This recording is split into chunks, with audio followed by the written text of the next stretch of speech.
Je dois vous parler du réveillon du Nouvel An, car cette nuit-là a tout changé. Pas d'une manière magique à la Disney où les rêves se réalisent à minuit. Non, c'était le genre de changement qui commence par l'humiliation et se termine par vous courant dans un blizzard comme si votre vie en dépendait. Parce que c'était le cas. Le manoir de mon père se trouve dans l'un de ces quartiers du Connecticut où les maisons semblent avoir été conçues par des gens qui n'ont jamais eu à se soucier des factures de chauffage. Toutes des façades en pierre et ces hautes fenêtres qui permettent à tout le monde de voir vos lustres en cristal. Je suis arrivé dans ma Honda Civic de 2003 vers 9h ce soir-là.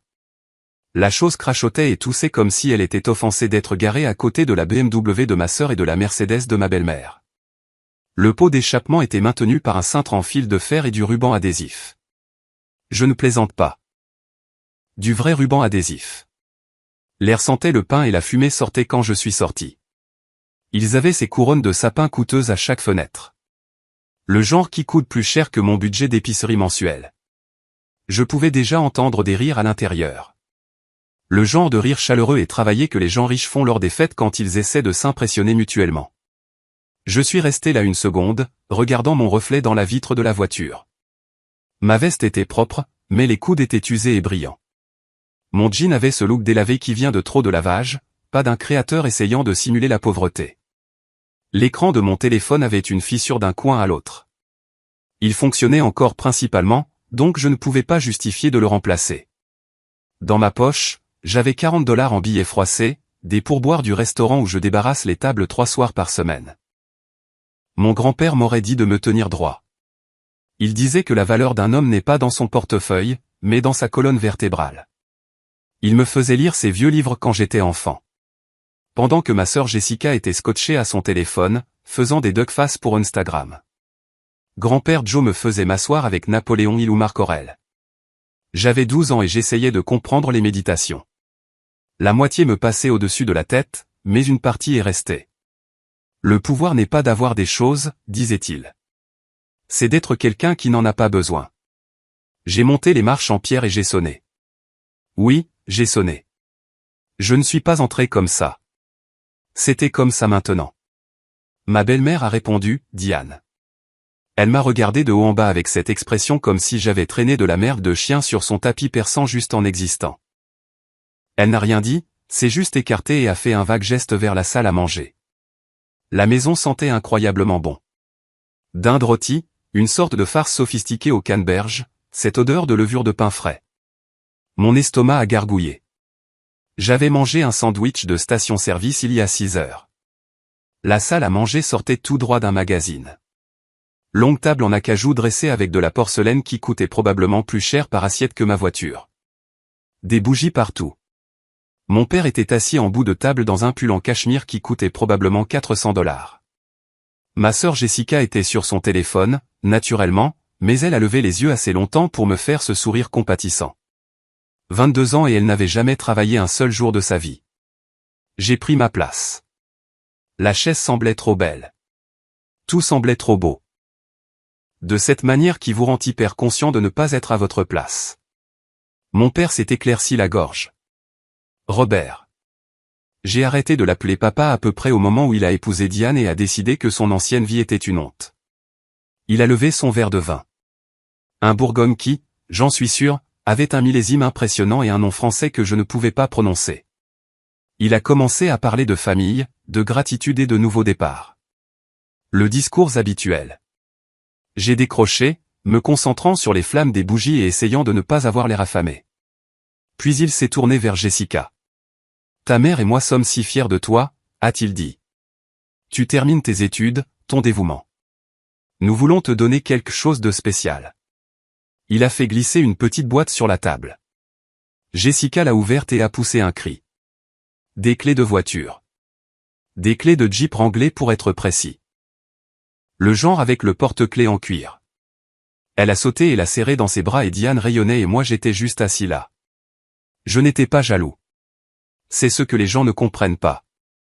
Je n'étais pas assis là à penser que je méritais une voiture. J'observais juste, regardant à quel point c'était facile pour certaines personnes. Comment le monde s'ouvrait à elle comme une fleur. Puis mon père s'est tourné vers moi. Liam, a-t-il dit, sa voix a changé.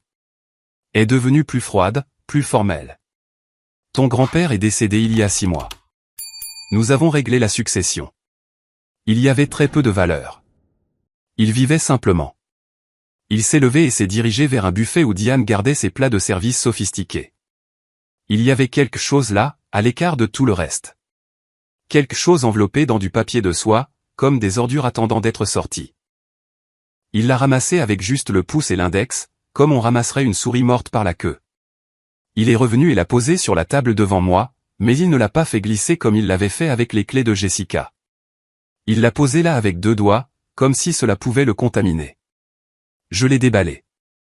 Le portefeuille de mon grand-père, vieux cuir, craquelé et usé par des décennies dans une poche arrière. Le genre de brun qui est presque noir dans les plis. Il sentait comme lui. Comme de l'Allspice et du cuir et autre chose que je ne pouvais pas nommer. La mémoire peut-être. Je l'ai vérifié, a dit mon père. Il est vide, comme tes perspectives. Mais j'ai pensé que tu pourrais le vouloir en souvenir, puisque vous étiez si proches. La façon dont il a dit proche, comme si c'était quelque chose de pathétique. Comme si les heures que j'avais passées avec grand-père Joe étaient du temps perdu parce qu'elles n'avaient pas abouti à des portefeuilles d'actions ou à des adhésions à des country clubs. Jessica avait l'air mal à l'aise. Même elle trouvait ça dur. Mais elle n'a rien dit. Personne n'a jamais rien dit. Je me suis levé, ma chaise a grincé contre le parquet, trop fort dans le silence soudain. Il y a une boîte de choses dans le couloir, a continué mon père. Encore plus de camelotes? Vraiment? De vieilles lettres, quelques médailles militaires, des photographies.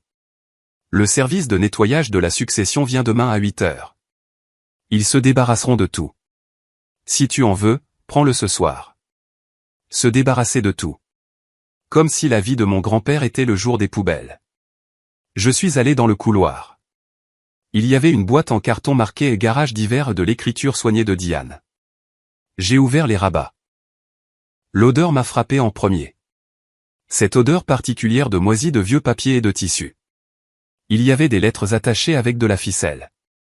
Son purple hâte du Vietnam, terni mais toujours lourd. Un chapeau de pêche avec des leurres encore plantés dans le bandeau. Et là, enveloppé dans du papier journal, se trouvait une photographie encadrée. Moi et grand-père Joe. Je devais avoir 10 ans. Nous étions au lac Candlewood. Nous tenions tous les deux une perche qu'il m'avait aidé à attraper. Sa main était sur mon épaule. Nous sourions tous les deux comme des idiots. Je me souviens de ce jour. Comme il avait été patient. Comment il ne s'était pas fâché quand j'avais emmêlé la ligne ou laissé tomber le filet. Comment il avait dit que j'étais un naturel même si ce n'était pas le cas. J'ai ramassé la boîte. Elle n'était pas lourde, mais elle semblait importante. Comme si je portais quelque chose qui comptait plus que son poids physique. Quand je suis revenu dans la salle à manger, il mangeait déjà. Jessica avait son téléphone sorti, probablement en train de poster des photos de ses nouvelles clés de voiture. Mon père n'a pas levé les yeux. Diane m'a fait ce sourire crispé que les gens font quand ils sont soulagés que vous partiez. Je prends ça, ai-je dit, en soulevant légèrement la boîte. Mon père a fait un geste de la main dédaigneux. Tout ce que tu veux. Sois juste parti avant que l'équipe de nettoyage n'arrive. Je suis sorti, je n'ai pas dit au revoir, je n'ai pas claqué la porte, je suis juste sorti dans la froide nuit de décembre. La température avait chuté. Ma respiration sortait en nuages. La neige commençait à tomber. Ces gros flocons qui s'accumulent vite. J'ai mis la boîte sur ma banquette arrière parce que mon coffre était plein de merde. Je n'arrêtais pas de me dire que je devais l'organiser. La voiture a démarré à la 3e tentative. Le moteur toussant comme un fumeur invétéré. Le chauffage ne fonctionnait pas vraiment, alors je l'ai mis à fond quand même et je suis resté là à frissonner pendant que le pare-brise dégivrait lentement. J'ai ressorti le portefeuille de mon grand-père, je l'ai tenu sous le plafonnier. Le cuir était craquelé le long de la pliure. Il y avait encore de vieilles marques de stylos à l'intérieur. Des numéros de téléphone probablement effacés en fantôme. Je l'ai ouvert complètement, vérifiant les fentes pour carter le compartiment à billets. Vide, exactement comme mon père l'avait dit. Mais mes doigts ont senti quelque chose. Une épaisseur dans la doublure qui ne devrait pas être là. Mon grand-père était paranoïaque à propos des banques. Il a grandi pendant la dépression. Et ce genre de peur vous entre dans les os. Il cachait de l'argent dans des endroits bizarres. $20 dans une boîte de café. $50 glissés dans des livres. Je l'avais vu faire 100 fois. J'ai passé mon pouce le long de la doublure intérieure. Là, une couture qui n'était pas tout à fait à plat. J'ai conduit jusqu'à chez moi, ce qui a pris 15 minutes à travers des rues qui devenaient de plus en plus glissantes à chaque minute. Mon logement n'en était à peine un.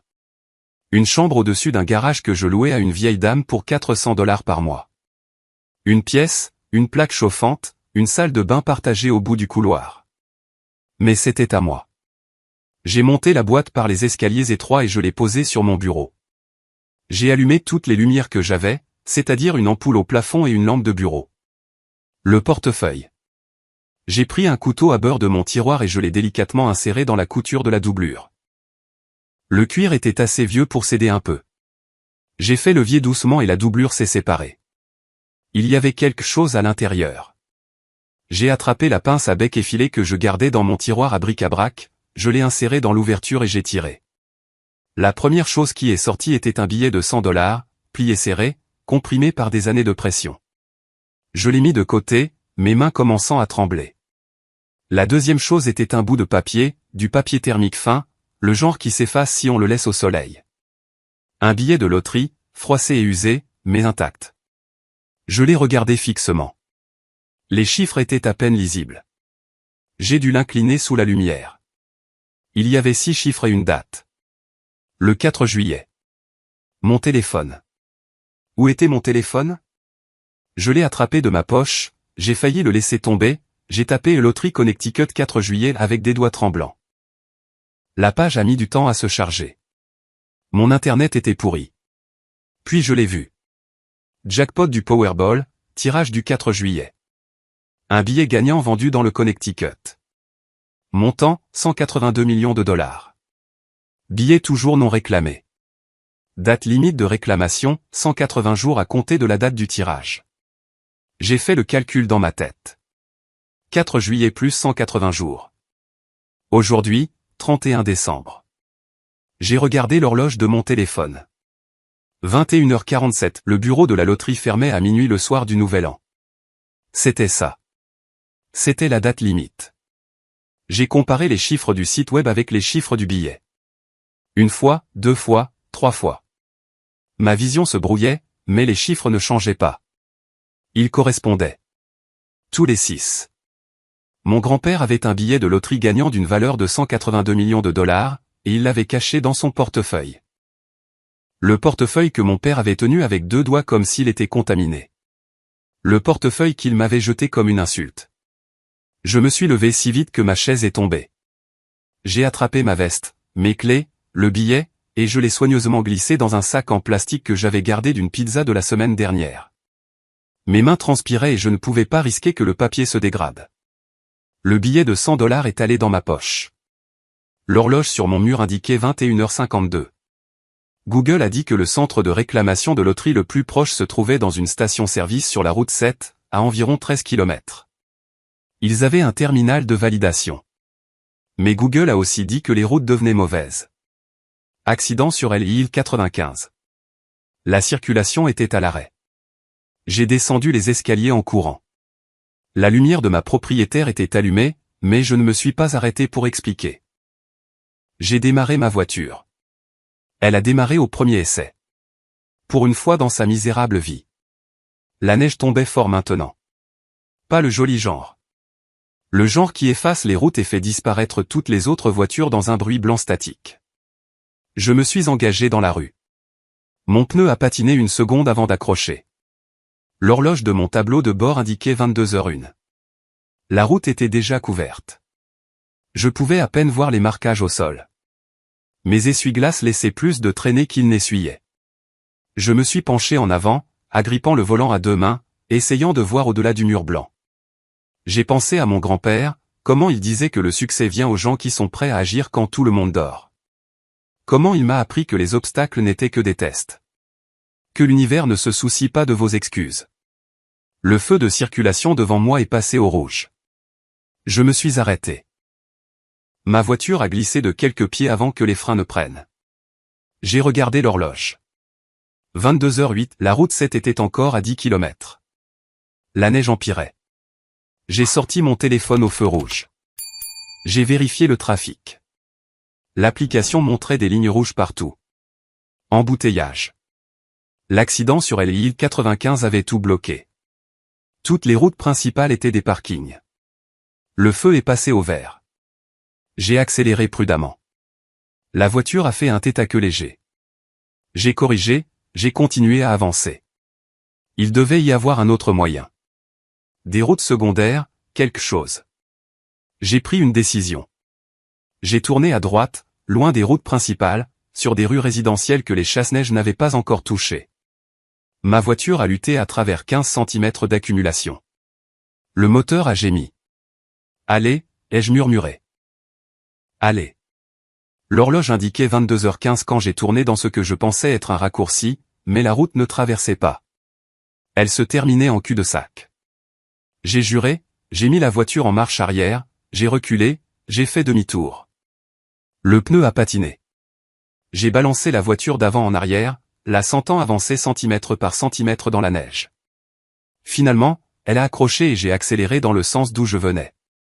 Je pouvais voir des lumières au loin. Pas des feux de circulation, des lumières de commerce. La station-service, peut-être. Je n'étais même plus sûr. La neige était si épaisse, c'était comme conduire dans un tunnel de statique. J'ai juste continué à avancer, parce que s'arrêter n'était pas une option. Parce que quelque part là-bas, à moins de 2 heures, il y avait un terminal qui pouvait tout changer. Et je n'allais pas laisser mon père avoir raison sur moi. Pas ce soir. Le chauffage cliquetait et haletait, soufflant un air à peine chaud. Ma respiration embuait le pare-brise plus vite que le dégivrage ne pouvait le nettoyer. Je l'ai essuyé avec ma manche, laissant des traînées. La route a tourné. Je l'ai suivi, roulant à 30 km/h, ce qui semblait voler dans ces conditions. L'horloge avançait. 22h17, 22h18. J'ai appuyé sur l'accélérateur. Le moteur a protesté. La voiture a dérapé sur le côté pendant une seconde à couper le souffle, puis s'est redressée. J'ai pensé à la photographie dans la boîte. Moi et grand-père Joe au lac. Sa main sur mon épaule. Sa voix disant que j'étais un naturel même si ce n'était pas le cas. Il m'avait laissé ça. D'une manière ou d'une autre, il avait su. Il m'avait laissé une chance. Et je n'allais pas la gâcher. La neige est tombée plus fort. Mes phares creusaient 2 faibles tunnels dans le blanc. Mon GPS de téléphone indiquait que j'étais à 5 km de la route 7. 5 km, ça aurait pu être 500. Mais j'ai continué à conduire, dans la tempête, dans la nuit. Puis je les ai vus. Une mer de feux de freinage rouge brillant à travers la neige devant moi. La bretelle d'accès à l'autoroute. Les voitures ne bougeaient pas. Elles étaient juste là, les pots d'échappement crachant de la fumée blanche dans la tempête. Mon estomac s'est noué. Parce que le temps pressait. Les feux de stop s'étendaient aussi loin que je pouvais voir. Un mur solide de rouge brillant à travers la neige qui tombait, comme une sorte d'avertissement apocalyptique. J'ai doucement levé le pied de l'accélérateur et ma voiture s'est arrêtée derrière une camionnette avec un autocollant de pare-choc Trump et un autocollant fier parent d'un élève méritant. L'ironie ne m'a pas échappé. J'ai vérifié mon téléphone. 22h23, le GPS essayait de me rediriger, mais chaque itinéraire alternatif affichait du rouge. Tout était bloqué. Un accident quelque part plus loin avait transformé l'île 95 en parking. Je suis resté assis là peut-être 30 secondes, regardant ma respiration embuer le pare-brise, sentant la chaleur lutter pour suivre le froid qui s'infiltrait par chaque interstice des vieux joints de ma voiture. Puis j'ai pris une décision qui était soit brillante, soit incroyablement stupide. Je ne pouvais pas rester assis là. Pas ce soir. Je me suis mis sur l'accotement, conduisant lentement le long d'une file de voitures à l'arrêt. Certaines personnes ont klaxonné. Un type a baissé sa vitre et a crié quelque chose à propos d'attendre mon tour. Je les ai tous ignorés. Ma voiture a rebondi sur des ornières gelées, raclant le bas de caisse avec un cri métallique qui m'a fait grimacer. Le billet de $100 et les $40 de pourboire étaient dans ma poche. Le billet de loterie était pressé contre ma poitrine à l'intérieur de ma veste, enveloppé dans ce sac à pizza graisseux. Un quart de mile plus loin, j'ai vu le problème. Un semi-remorque s'était mis en portefeuille sur 3 voies. Il y avait des fusées éclairantes partout, projetant une lumière orange sur la neige. La police d'État avait des voitures qui bloquaient la route. Une ambulance était là, ses gyrophares tournant mais sans sirène. Cela signifiait soit que tout le monde allait bien, soit que quelqu'un n'allait vraiment pas bien et qu'il n'y avait plus d'urgence. Je me suis garé aussi loin que possible sur l'accotement et j'ai coupé le moteur. J'ai de nouveau vérifié mon téléphone. 22h31, le terminal de loterie le plus proche se trouvait dans une station Shell sur la route 7. Selon mon GPS, il était à 3 km, normalement 10 minutes. Ce soir, dans ce désordre, peut-être jamais. Je suis sorti de la voiture. Le vent m'a frappé comme une chose physique, plein de cristaux de glace qui me piquaient le visage. La température était tombée en dessous de 0. Ma veste était vieille, le genre qu'on trouve chez Goodwill parce qu'elle coûte 5 $ et est assez imperméable. La fermeture éclair s'est coincée à mi-chemin. Je pouvais voir des lumières à travers les arbres de l'autre côté de l'autoroute. Jaune et blanche, l'allure incomparable d'une station-service. Ça avait l'air proche, peut-être un mile et demi. Un chemin direct à travers les bois au lieu de suivre la route. J'ai regardé l'embouteillage, les flics qui traînaient en buvant du café dans des thermos, ma voiture, qui serait coincée ici jusqu'à ce qu'ils dégagent l'accident. Puis j'ai regardé la glissière de sécurité. Mon grand-père me faisait courir avec lui quand j'étais enfant. 5 heures du matin tous les samedis, quel que soit le temps. Il avait été un marine, et il n'avait jamais vraiment quitté cette mentalité. La douleur est temporaire, disait-il quand je me plaignais du froid ou de mes jambes en feu. Le triomphe est éternel. J'ai grimpé par-dessus la glissière de sécurité. La forêt de l'autre côté n'était pas un parc entretenu. C'étaient les bois du Connecticut en hiver. Un sous-bois dense enfoui sous la neige. Des troncs d'arbres tombés, cachés comme des pièges. Le genre de terrain qui tord les chevilles et brise les os si on ne fait pas attention. Je n'ai pas fait attention. J'étais désespéré. J'ai traversé la première ligne d'arbres nus, les branches s'accrochant à ma veste. La neige était profonde ici, intacte de chasse-neige ou de pas. Je me suis enfoncé jusqu'au genou dès le premier pas. J'ai retiré ma jambe et j'en ai fait un autre. Je me suis de nouveau enfoncé. Ça allait prendre une éternité. J'ai changé de stratégie, cherchant des zones où la neige était moins profonde. Sous les sapins, ce n'était pas si profond. Je me suis déplacé d'arbre en arbre, utilisant les troncs pour me tirer en avant. Mes mains étaient déjà engourdies. J'avais oublié mes gants. Bien sûr que je les avais oubliés. J'ai vérifié mon téléphone. 22h47, l'écran devenait difficile à lire. La neige s'accumulait dessus plus vite que je ne pouvais l'essuyer. Les lumières devant ne semblaient pas plus proches. J'ai continué à avancer. Un pied, puis l'autre. Mon jean était trempé sous le genou. Mes baskets, jamais imperméables au départ, étaient pleines de neige qui fondait contre mes chaussettes. Chaque pas faisait un bruit de clapotis. Je suis arrivé à une clôture en grillage, de 2,5 mètres de haut, à moitié enfouie dans une congère. Je l'ai suivi, cherchant une brèche ou un portail. Rien. La clôture s'étendait dans les deux sens dans l'obscurité. J'ai attrapé un fil et j'ai commencé à grimper. Mes doigts étaient si froids que je pouvais à peine sentir le métal. J'ai mis un pied, puis l'autre. La clôture a tremblé et a cliqueté sous mon poids. En haut, il y avait du fil de fer barbelé, pas le genre décoratif. Le vrai, avec des barbelures assez pointues pour déchirer la peau. J'ai essayé de passer ma jambe par-dessus avec précaution. Ma veste s'est accrochée. J'ai entendu la déchirure avant de la sentir. Le tissu s'est déchiré et quelque chose de pointu a traîné sur mon avant-bras. Pas profond, mais assez. J'ai senti la piqûre même dans le froid. Je ne me suis pas arrêté. Je me suis hissé par-dessus et je suis tombé de l'autre côté, atterrissant dans une neige plus profonde que prévu. Je suis tombé lourdement, un genou heurtant quelque chose de solide sous la poudreuse, un rocher ou une racine. Une douleur a jailli dans ma jambe, chaude et vive. Je suis resté à terre une seconde, haletant. Ma respiration sortait en nuages déchiquetés. Je pouvais goûter le sang. Je m'étais mordu la lèvre à un moment donné sans m'en rendre compte. 22h54, je me suis levé, j'ai recommencé à bouger. Le paysage ici était différent, plus ouvert. J'ai réalisé que j'étais sur le terrain arrière de quelqu'un. Il y avait des pièces de voiture rouillées à moitié enfouies dans la neige, un vieux réfrigérateur sur le côté. La clôture était la limite de la propriété. Les lumières de la station-service étaient plus proches maintenant. Je pouvais voir le panneau Shell, ce logo jaune et rouge traversant la tempête comme un phare. J'ai couru, ou j'ai essayé. Mes jambes ne voulaient pas coopérer. Tout ce qui était en dessous de ma taille était engourdi ou en feu. Je ne pouvais plus faire la différence. Mon jean mouillé avait gelé en une sorte de carton, me frottant à chaque pas. J'ai pensé à ma sœur recevant ses clés de Jeep. Au visage de mon père quand il m'a tendu ce portefeuille. À la façon dont toute cette nuit avait été conçue pour m'humilier, pour me remettre à ma place. Au diable tout ça. Au diable tout.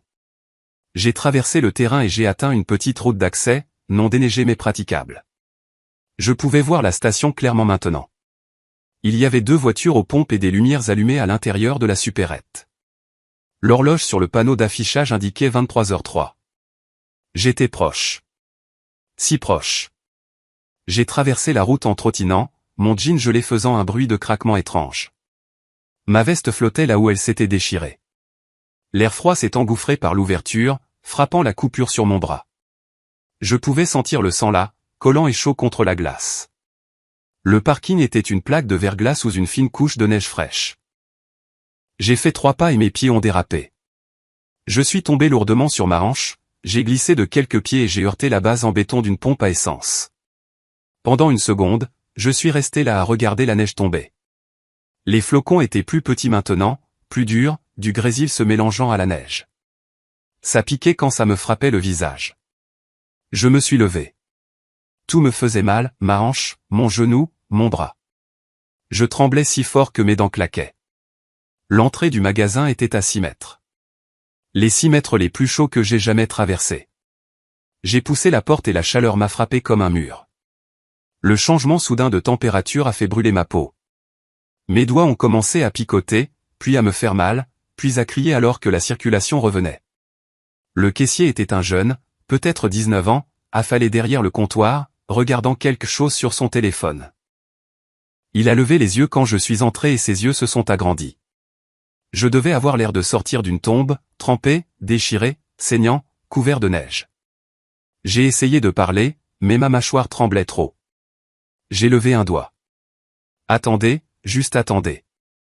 Je me suis penché, les mains sur les genoux, essayant de respirer. Le magasin sentait le vieux café et les hot-dogs qui tournaient sur ses rouleaux en métal depuis environ 6 heures de trop. Les néons étaient trop vifs. Tout était trop vif. Le caissier m'a demandé si j'allais bien, si j'avais besoin qu'il appelle quelqu'un. J'ai secoué la tête. J'ai sorti le sac en plastique de ma veste. La graisse de la pizza avait maculé ma chemise, mais le billet était intact. J'ai marché jusqu'au comptoir, les jambes raides, et je l'ai posé. J'ai besoin que vous scanniez ça, ai-je réussi à dire. Billet de loterie. Il m'a regardé comme si j'étais fou. Ce qui est juste, je l'étais probablement. L'horloge sur le mur derrière lui indiquait 23h08. Il a ramassé le billet avec précaution, comme s'il pouvait être contaminé. Il était froissé et humide de sueur et de neige fondue. Il s'est dirigé vers le terminal de loterie au bout du comptoir et l'a inséré dans le scanner. Rien ne s'est passé. Il a essayé à nouveau. Toujours rien. Il a appuyé sur quelques boutons, a froncé les sourcils en regardant l'écran. La machine est bizarre, a-t-il dit. Donnez-moi une seconde. 23h11, je l'ai regardé appuyer sur des boutons. L'écran a clignoté. Il a marmonné quelque chose à voix basse et a appuyé sur d'autres boutons. Le terminal a fait un bruit de grincement comme si quelque chose à l'intérieur était coincé. Mon cœur battait si fort que je pouvais l'entendre dans mes oreilles. Je me suis appuyé contre le comptoir parce que rester debout était soudainement très difficile. Le jeune a retiré le billet et a essayé de le réinsérer. Cette fois, la machine l'a accepté, le tirant avec un vrombissement mécanique. L'écran s'est allumé, chargement. Le mot est resté là, se moquant de moi. 23h14 chargement.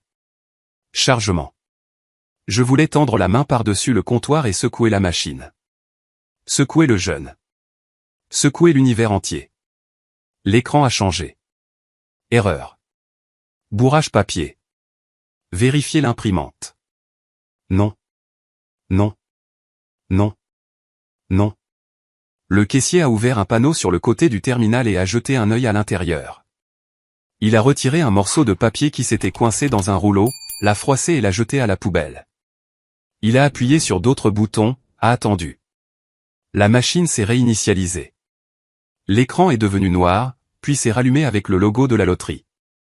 23h18 s'il vous plaît, ai-je dit, s'il vous plaît, essayez encore. Il a inséré le billet. Le voyant du scanner a clignoté en rouge. A clignoté en vert. La machine a vrombi, puis plus rien. L'écran affichait l'erreur de connexion. Contactez le support. J'ai éclaté de rire. C'est sorti comme un sanglot. Le jeune m'a regardé avec une inquiétude sincère maintenant. Se demandant probablement s'il devait appuyer sur l'alarme silencieuse. Je suis désolé, mec, a-t-il dit. Le système est en panne. Ça arrive parfois quand il fait mauvais temps. C'est peut-être la connexion satellite. Je l'ai regardé fixement. Le billet était toujours dans sa main. Essayez encore une fois, ai-je dit. S'il vous plaît, juste une fois de plus. 23h21, il a haussé les épaules et a appuyé sur un bouton intitulé « Redémarrer le système ». Le terminal est devenu noir. Nous sommes restés là à le regarder, attendant. Les lumières du magasin ont clignoté une fois.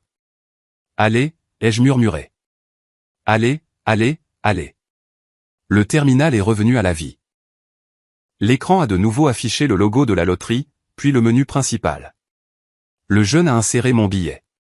Le voyant du scanner est devenu vert. La machine a vrombi plus longtemps cette fois. L'écran affichait le chargement, mais différemment d'avant. Cette fois, il y avait une barre de progression. J'ai retenu mon souffle. 23h24, la barre s'est remplie. 50%. 75, le terminal a émis 3 bips forts. L'écran a clignoté. Gagnant détecté. Prix majeur. Ne pas jeter le billet. La bouche du jeune est tombée. Il a regardé l'écran, puis moi, puis à nouveau l'écran. Bon sang, a-t-il murmuré. L'imprimante à l'intérieur du terminal s'est mise en marche lentement. Si incroyablement lentement. Je pouvais entendre chaque clic mécanique alors qu'elle faisait avancer le papier. Le son des points imprimés sur du papier thermique. Chaque seconde s'étirait en 1 heure. 23h26, le caissier fixait juste la machine, moi. La machine. Combien, ai-je demandé. Ma voix ne ressemblait pas à la mienne. Il a regardé l'écran. Son visage était devenu pâle. Il dit 182 millions de dollars. L'imprimante continuait. Clic, clic, clic. Le reçu est sorti millimètre par millimètre. Je voulais tendre la main et le tirer moi-même, mais j'ai forcé mes mains à rester sur mes côtés. 23h27, finalement, l'imprimante a terminé. Le jeune a déchiré le reçu le long du bord perforé. Il me l'a tendu à 2 mains, comme s'il s'agissait de quelque chose de sacré. Je l'ai pris. Le papier était chaud de l'imprimante. J'ai regardé le texte.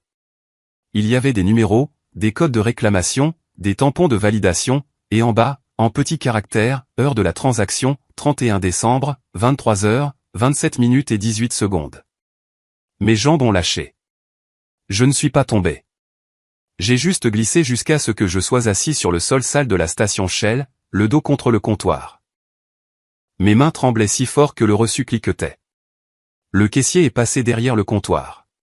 Il m'a demandé si j'avais besoin d'eau, si j'étais blessé, si j'avais besoin qu'il appelle quelqu'un. Je ne pouvais pas répondre. Je riais ou je pleurais. Les deux. Les sons qui sortaient de moi n'avaient aucun sens. J'avais réussi. Contre la circulation et la neige et les clôtures en grillage et les terminaux de loterie défectueux. Contre le mépris de mon père et le désir apparent de l'univers de me faire échouer. J'avais réussi. J'ai regardé à nouveau le reçu. J'ai lu l'horodatage. 31 décembre 23h, 27 minutes et 18 secondes. Moins de 3 minutes après que le système soit revenu en ligne. Si ce terminal s'était planté 5 minutes de plus. Si je n'avais pas sauté cette clôture. Si j'avais attendu dans les embouteillages comme tout le monde. Mais je ne l'ai pas fait. Et j'avais réussi. J'ai pensé à mon grand-père cachant ce billet dans son portefeuille. À la façon dont il devait savoir ce qu'il faisait. À la façon dont il m'avait laissé ce test. Pas seulement l'argent, mais la chance de prouver que je pouvais me battre pour quelque chose. Que je pouvais persévérer quand les choses devenaient difficiles. La douleur est temporaire, disait grand-père Joe. J'étais assis sur un sol qui n'avait probablement pas été lavé depuis Thanksgiving, trempé jusqu'aux os, saignant, contusionné, à moitié gelé. Mais je tenais un reçu qui disait que j'avais gagné. Le triomphe est éternel. Le caissier m'a aidé à me relever. Il m'a apporté une bouteille d'eau du réfrigérateur et a refusé que je la paie. Il n'arrêtait pas de me regarder avec cette expression d'admiration, comme si je venais de faire atterrir un vaisseau spatial sur le parking. Je suis resté au comptoir à boire de l'eau, sentant la chaleur revenir lentement dans mes os. Mon téléphone a vibré. Je l'ai sorti. L'écran était encore plus fissuré qu'avant, une toile d'araignée dans un coin, mais il fonctionnait toujours. 23h33, j'avais des messages vocaux. Mon père, Jessica, Diane. Je ne les ai pas écoutés. J'ai regardé le billet dans le sac en plastique et le reçu dans mon autre main, la validation officielle, la preuve que je l'avais réclamé à temps. Le jeune m'a demandé si j'avais besoin qu'on me dépose quelque part, si j'avais un moyen de rentrer chez moi. J'ai pensé à ma voiture, toujours coincée sur l'accotement de l'île 95 derrière un semi-remorque en portefeuille. J'ai pensé à la chambre au-dessus du garage dont je n'aurais plus besoin très longtemps. Au manoir de mon père et au fait que je n'aurais plus jamais à me tenir dans cette salle à manger, me sentant petit. J'avais des options maintenant. De vraies options. Pour la première fois de ma vie. Je me suis assis dans l'une des chaises en plastique près de la fenêtre, regardant la neige tomber à travers le halo des lumières de la station. Le reçu était dans ma poche. Le billet était pressé contre ma poitrine. Mes vêtements commençaient à dégeler, créant une flaque sous ma chaise. Le caissier me regardait de derrière le comptoir, se demandant probablement encore s'il devait appeler quelqu'un, si j'étais en train de faire une dépression nerveuse. Peut-être que je l'étais, mais c'était la meilleure dépression que j'ai jamais eue. J'ai sorti le reçu une dernière fois. Je me suis permis de vraiment le voir. Heure de la transaction, 31 décembre 23h, 27 minutes et 18 secondes. Texte noir sur papier thermique blanc. Une preuve solide et réelle. J'avais battu la date limite. J'avais gagné. Je pensais que le plus dur était passé. Je ne savais pas que gagner était en fait la partie facile. Le garder, ça allait devenir une guerre. 2 mois. C'est le temps qu'il a fallu pour que tout s'effondre. Je pensais que gagner à la loterie résoudrait mes problèmes. Je pensais que le plus dur était passé. Je me trompais sur beaucoup de choses à l'époque. La première semaine après le Nouvel An a été un tourbillon. J'ai déposé une réclamation auprès de la commission de la loterie. Ils ont vérifié le billet. J'ai assisté à des réunions avec des conseillers financiers qui souriaient trop et des avocats qui ne souriaient pas du tout. Tout le monde voulait une part. Tout le monde avait des conseils. Je comprenais à peine la moitié de ce qu'ils disaient. Des termes comme rente contre somme forfaitaire, implication fiscale, fiducie de protection des actifs. C'était comme s'ils parlaient une langue étrangère. J'ai pris la somme forfaitaire. Après les impôts fédéraux à 37% et les impôts d'État à 6% supplémentaires, je regardais environ 104 millions de dollars. Une somme toujours absurde. Toujours plus que ce que je pouvais concevoir. Les fonds devaient être débloqués en 60 jours. Procédure standard, disait-il. Juste une période d'attente. Pendant que tout se traitait, j'ai quitté la chambre au-dessus du garage. J'ai trouvé un motel bon marché sur la route 7, le genre avec des tarifs à la semaine et un distributeur automatique qui n'acceptait que la monnaie exacte. Ce n'était pas grand-chose, mais c'était à moi. Pas de propriétaire, pas de salle de bain partagée. Juste un lit, une télé qui captait 5 chaînes et une fenêtre qui donnait sur le parking. Je gardais la boîte en carton avec les affaires de mon grand-père dans le coin. Les médailles, les lettres, le chapeau de pêche, la photographie encadrée de nous au lac. Le verre encore intact à l'époque. Puis mon père l'a découvert. Je ne sais pas comment. Peut-être que quelqu'un à la commission de la loterie l'a divulgué. Peut-être qu'un employé du cabinet d'avocat a dit quelque chose à quelqu'un qui l'a dit à quelqu'un d'autre. Dans un État comme le Connecticut, l'argent a une façon de faire du bruit. Mon téléphone a sonné un mardi matin. Je n'ai pas reconnu le numéro, mais j'ai répondu quand même. C'était un cabinet d'avocats, prestigieux, le genre avec 3 noms de famille dans le titre. Ils m'ont informé très poliment qu'ils représentaient Robert Chin dans une affaire civile. Mon père. Il déposait une plainte. Le terme juridique était conversion d'actifs successoraux. J'ai dû le chercher plus tard.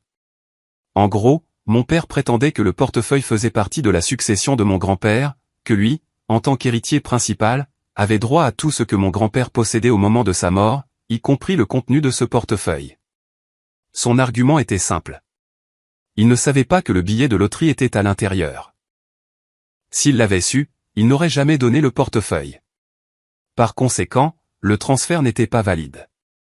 Erreur de fait, l'ont-ils appelé. J'ai engagé un avocat, un type nommé Maurice, qui travaillait dans un bureau de centre commercial entre un salon de manucure et un service de préparation de déclaration de revenus. Il était moins cher que les grands cabinets, et il semblait honnête, ce qui était plus que ce que je pouvais dire de la plupart des avocats. Maurice m'a exposé la situation autour d'un café dans un dîner qui sentait la graisse et la déception. Le problème, a-t-il dit, c'est la preuve.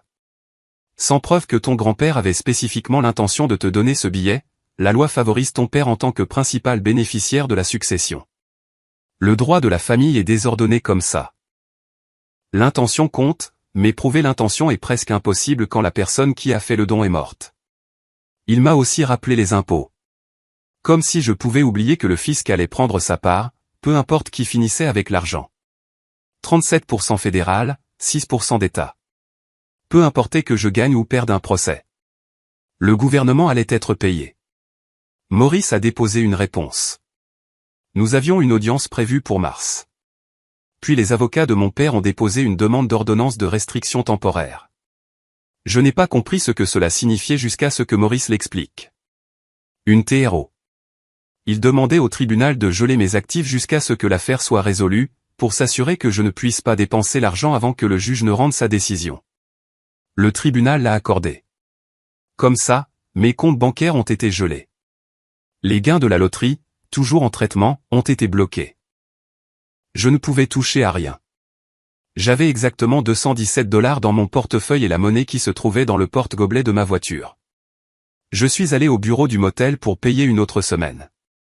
La femme derrière le comptoir, une dame fatiguée d'une 50aine d'années avec des lunettes de lecture sur une chaîne, a passé ma carte. Refusé. Elle a essayé à nouveau. Toujours rien. Je suis désolé, a-t-elle dit. Elle avait l'air vraiment désolée. Le système dit que votre carte a été bloquée. Avez-vous un autre moyen de paiement? Je lui ai donné l'argent de mon portefeuille. Ça couvrait 3 jours de plus. Maurice a appelé cet après-midi-là. Il avait entendu parler de la TRO.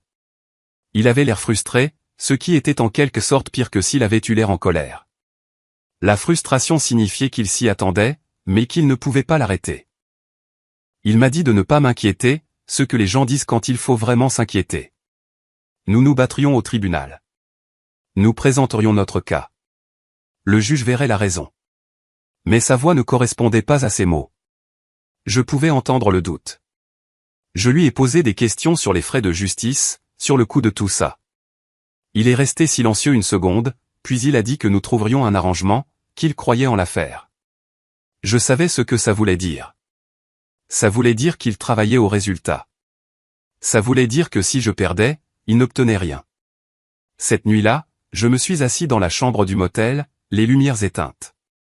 Je ne pouvais pas me permettre de faire fonctionner le chauffage, alors je me suis assis sous la fine couverture et j'ai regardé ma respiration embuer l'air froid. La batterie de mon téléphone était à 8%. J'avais tout débranché pour économiser l'électricité, comme si cela avait une importance. J'ai pensé à appeler quelqu'un, mais qui? Jessica le dirait à mon père. Mon père était celui qui me poursuivait. Je n'avais pas d'amis. Pas vraiment. Les gens avec qui j'avais travaillé au restaurant avaient arrêté de m'envoyer des textos après que j'ai démissionné. Il s'avère que gagner à la loterie ne vous rend pas populaire. Ça fait de vous une cible. J'avais faim. J'avais mangé le reste d'un sac de chips de station-service pour le petit déjeuner. Le distributeur automatique dehors voulait la monnaie exacte et je ne l'avais pas. J'ai regardé la boîte en carton dans le coin. Les affaires de mon grand-père. Je la traînais depuis le réveillon du Nouvel An. À travers les changements de chambre de motel, les réunions d'avocats, tout. Je l'ai ouverte.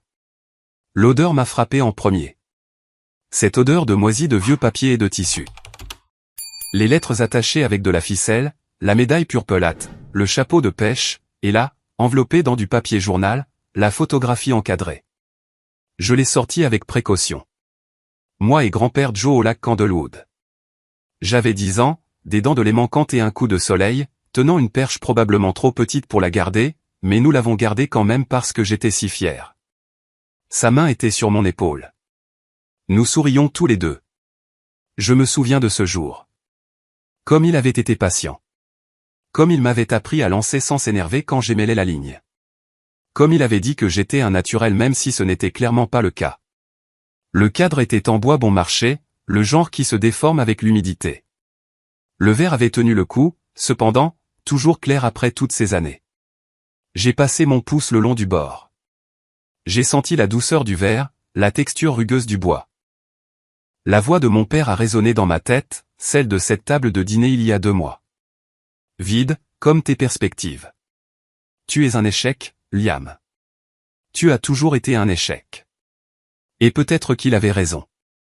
Me voilà, soi-disant gagnant à la loterie, assis dans le noir dans une chambre de motel bon marché, affamé, froid et seul. L'argent était gelé. Le procès avançait lentement. Mon avocat semblait vaincu avant même que nous ayons commencé. J'allais perdre. Je le sentais. Le système n'était pas conçu pour les gens comme moi. Il était conçu pour les gens comme mon père, des gens avec de l'argent, des relations et des avocats dont les bureaux avaient de vrais meubles au lieu de chaises pliantes. J'ai tenu la photographie contre ma poitrine. J'ai senti son poids. Solide, réel. J'ai pensé à mon grand-père, aux heures que nous avions passées ensemble, aux livres qu'il m'avait fait lire.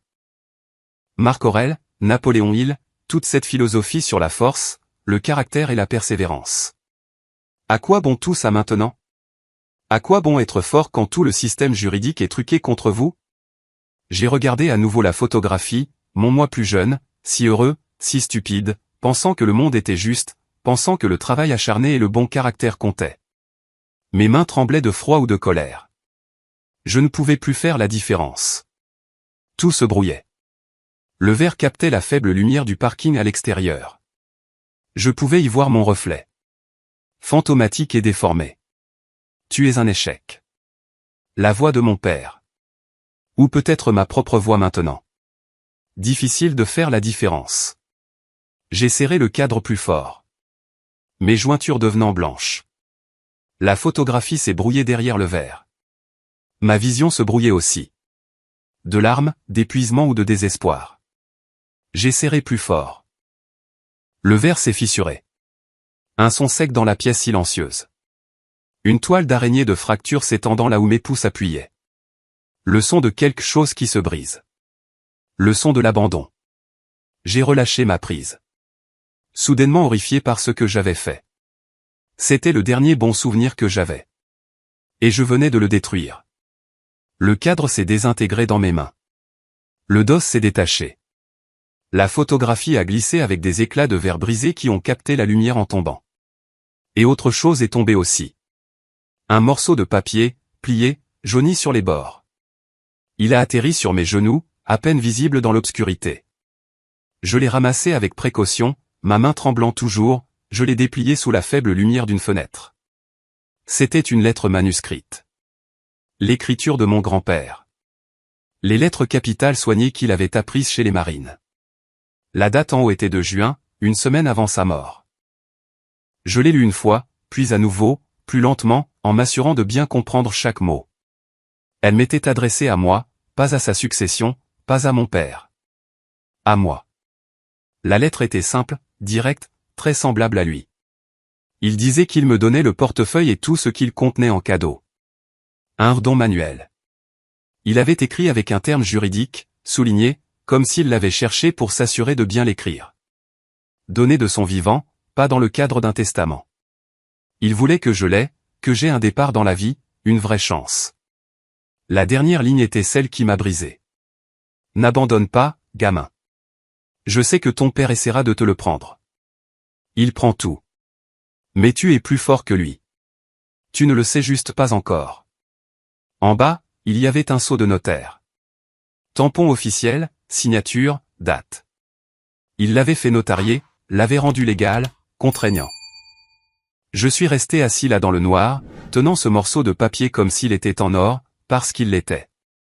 Il valait plus que le billet de loterie. C'était une preuve légale et notariée que mon grand-père avait eu l'intention de me donner ce portefeuille et tout ce qu'il contenait. Maurice devait voir ça. Immédiatement. J'ai attrapé mon téléphone. 8% de batterie. Je l'ai appelé quand même. Il a répondu à la 3e sonnerie, l'air à moitié endormi. Il était plus de 22 heures.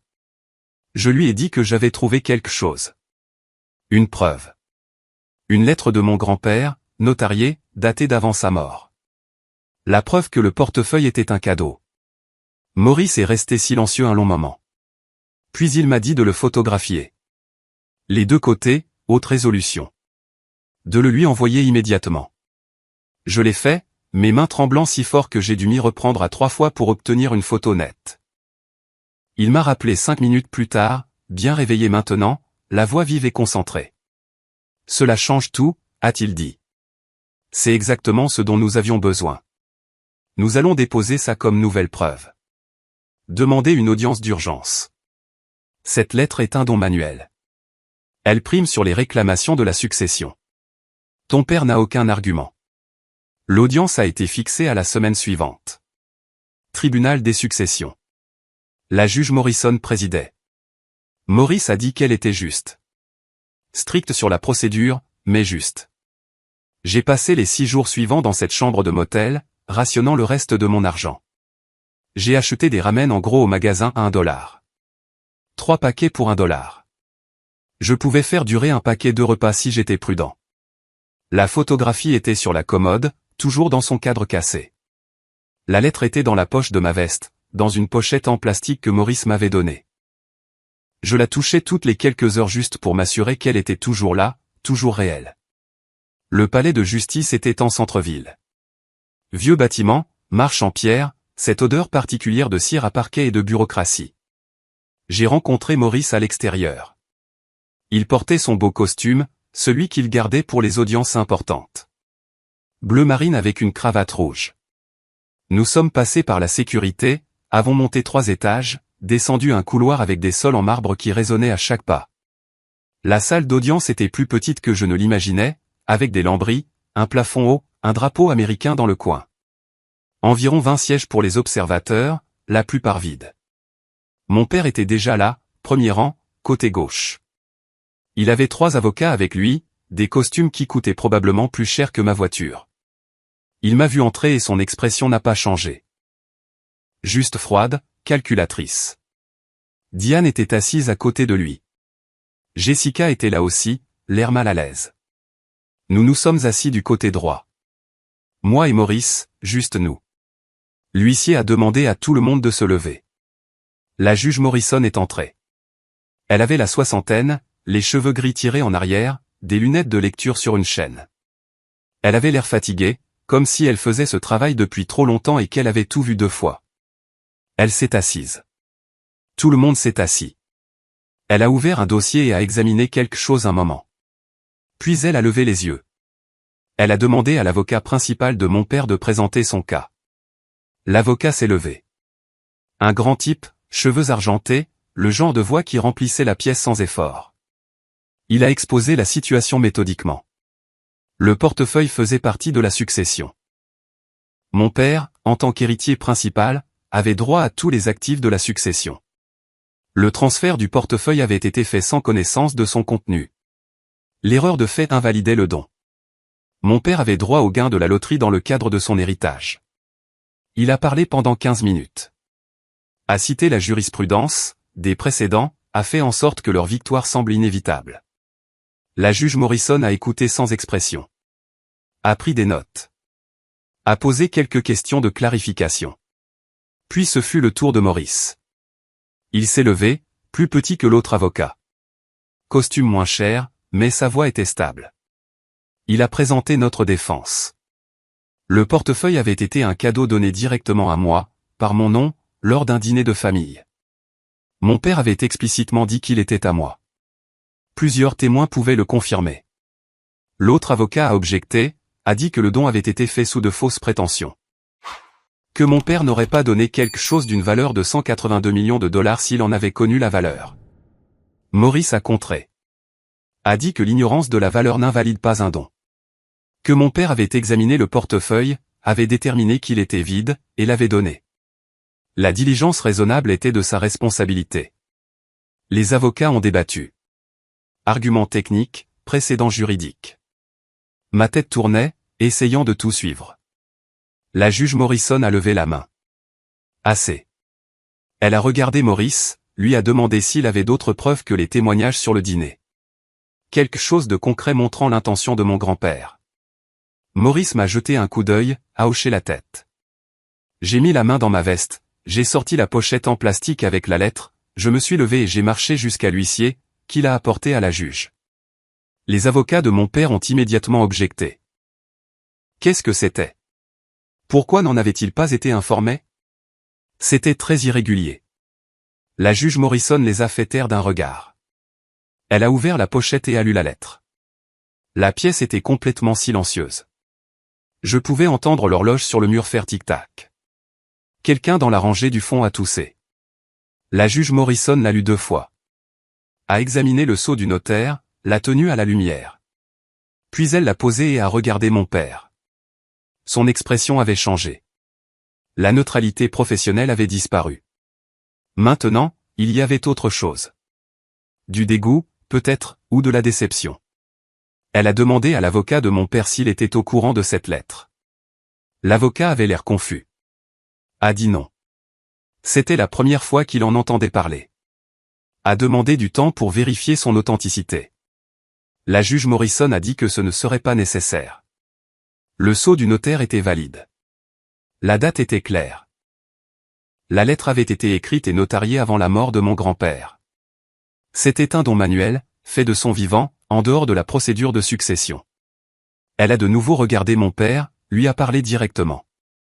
Elle a dit qu'il était clair d'après la lettre que mon grand-père avait spécifiquement eu l'intention de me donner le portefeuille et son contenu, qu'il avait pris des mesures légales pour s'assurer que ce don tiendrait devant un tribunal. Que toute réclamation de mon père sur ses actifs était sans fondement. Requête rejetée, a-t-elle dit. Les gains de la loterie appartiennent au petit-fils. Affaire classée. Elle s'est levée. Tout le monde s'est levé. Elle est partie par la porte derrière le banc. Les avocats de mon père rassemblaient déjà leurs papiers, parlant à voix basse, gestion des dégâts, calculant comment le facturer pour cette perte. Mon père était juste assis là, regardant droit devant lui. Son visage était devenu pâle. Diane lui a touché le bras, mais il n'a pas réagi. Je me suis dirigé vers la sortie. Maurice disait quelque chose sur les prochaines étapes, sur la levée de la TRO, sur l'accès à nouveau à mon compte. Je l'entendais à peine. J'ai atteint le couloir, j'ai commencé à me diriger vers les ascenseurs. C'est là que j'ai entendu des pas derrière moi, rapides, se rapprochant. Liam, la voix de mon père. Attends. Je me suis arrêté, je me suis retourné. Il avait l'air plus petit, en quelque sorte, plus vieux. La confiance qu'il portait comme une armure à la table du dîner 2 mois auparavant avait disparu. Maintenant, il avait juste l'air désespéré. Il a dit que tout cela était un malentendu. Que nous étions une famille. Que bien sûr, il était heureux pour moi. Il protégeait juste la succession de son père, faisant son devoir d'exécuteur testamentaire. Sûrement, je comprenais. Il a dit que nous devrions parler, arranger ça. Il pourrait m'aider à gérer l'argent, à l'investir correctement.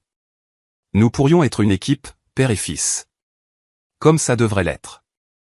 Jessica était derrière lui, regardant le sol. Diane se tenait plus en retrait, les bras croisés, calculant déjà sa stratégie de sortie de ce désastre. J'ai mis la main dans ma poche, j'ai trouvé les billets que je portais depuis le réveillon du Nouvel An, les 40 $ de pourboire, froissés d'avoir été dans ma poche à travers tout. Le blizzard, le procès, le motel bon marché, tout. Je les ai lissés. 2 billets de vin, usés et doux sur les bords. J'ai pris la main de mon père, j'ai placé les billets dans sa paume, j'ai fermé ses doigts autour d'eux. Je lui ai dit qu'il avait l'air fatigué, qu'il devrait s'acheter un café, qu'il pouvait garder la monnaie. Son visage a traversé plusieurs expressions. Confusion, reconnaissance, honte, colère.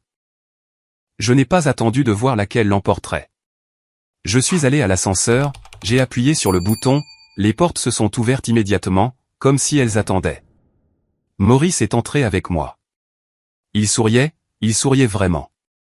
Il a dit que c'était la chose la plus satisfaisante qu'il ait vue en 20 ans de pratique du droit. L'ascenseur a descendu, les numéros d'étage s'allumant et s'éteignant. 3, 2, 1. Rez-de-chaussée.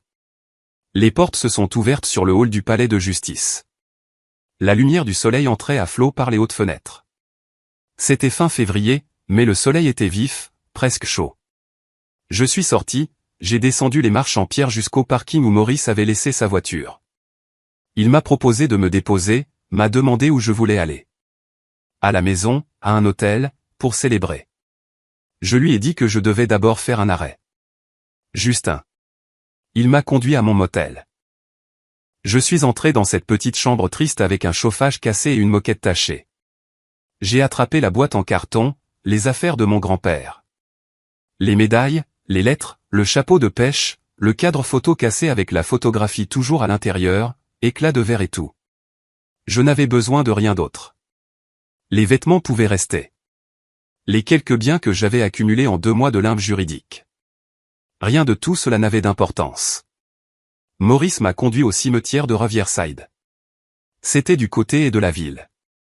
De vieux chênes et des pierres tombales en granit datant des années 1800. La concession de mon grand-père se trouvait dans une nouvelle section où les tombes avaient encore des fleurs fraîches et où l'herbe était entretenue. J'ai dit à Maurice que je trouverais mon propre chemin pour rentrer. Il a compris, m'a tendu sa carte, m'a dit de l'appeler demain et que nous commencerions le processus de déblocage de mes comptes, de récupération de ma vie. Il est parti en voiture. Je suis resté là avec la boîte en carton. La tombe était simple. Joseph Chin, date de naissance et de mort. Père et grand-père bien-aimés en dessous, une petite gravure de l'emblème du corps des marines. J'ai posé la boîte, je l'ai ouverte, j'ai sorti la photographie dans son cadre cassé. Je l'ai regardée longtemps. La fissure dans le verre passait juste entre nous sur la photo, entre moi à 10 ans et grand-père Joe. Comme si quelque chose essayait de nous séparer, mais n'y arrivait pas tout à fait. Je lui ai dit merci à voix haute, à la pierre tombale.